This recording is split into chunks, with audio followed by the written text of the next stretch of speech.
வணக்கம்.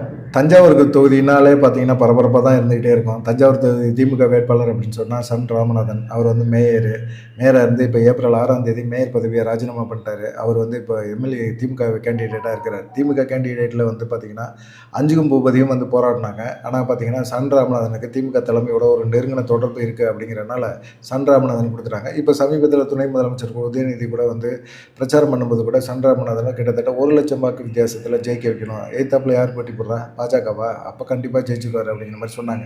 கண்டிப்பாக ஜெயிச்சா அவர் அமைச்சர் தான். இப்போ மேயர் பதவியை ராஜினாமா பண்ணிட்டாரு சன் ராமநாதன். இப்போ அடுத்த மேயர் பதவி யாருக்கு? ஏன்னா இப்போ ஏற்கனவே 5கம் பூபதி துணை மேயராக இருக்கிறாங்க.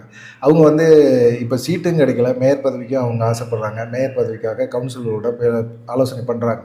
ஆனால் சன் ராமநாதன் வந்து இந்த விஷயத்தில் வந்து கொஞ்சம் தெளிவாக என்ன செய்கிறாரு, கவுன்சிலர் கூப்பிட்டு பேச்சுவார்த்தையெல்லாம் நடத்தியிருக்காரு. நடத்தினதில்ல அவர் தெளிவாக ஒரு விஷயத்த வந்து சொல்லியிருக்காரு. நீங்கள் வந்து எனக்காக ஓட்டு கேட்டு அதிக வாக்கு வித்தியாசத்தில் எந்த வார்டில் வந்து நான் ஜெயிக்கிறேனோ அந்த வார்டில் இருக்க கவுன்சிலரை வந்து மேயர் ஆக்குறேன்.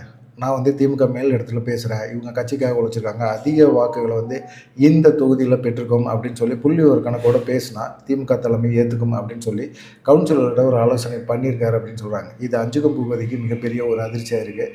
ஏன்னா 5கம் பூபதி மேயருக்காக அவங்களும் முயற்சி பண்ணுறாங்க. இந்த மாதிரி சமயத்தில் மேயரும் இப்போ அவர் வந்து கவுன்சிலரோட பேசியிருக்காரு அப்படிங்கிற மாதிரி ஒரு தகவலும் வெளிவருது. பார்க்கலாம் என்ன நடக்கும் அப்படின்னு சொல்லி. இவர் சன் ராமநாதன் வந்து கண்டிப்பாக வெற்றி பெறுவார். வெற்றி பெற்றாருன்னா அவர் அமைச்சர் பதவி அவர் கிடச்சிடும். மேயர் பதவி வந்து அவர் யாருக்கு வாங்கி கொடுக்குறாரு அப்படிங்கிறத பார்க்கலாம். இல்லை 5கம் பூபதியை மேயர் ஆகுறாங்களா அப்படிங்கிறதையும் பொறுத்திருந்து பார்ப்போம். நன்றி, வணக்கம். தொடர்ந்து நம்ம சேனலுக்கு ஒரு சப்போர்ட் பண்ணுங்கள்.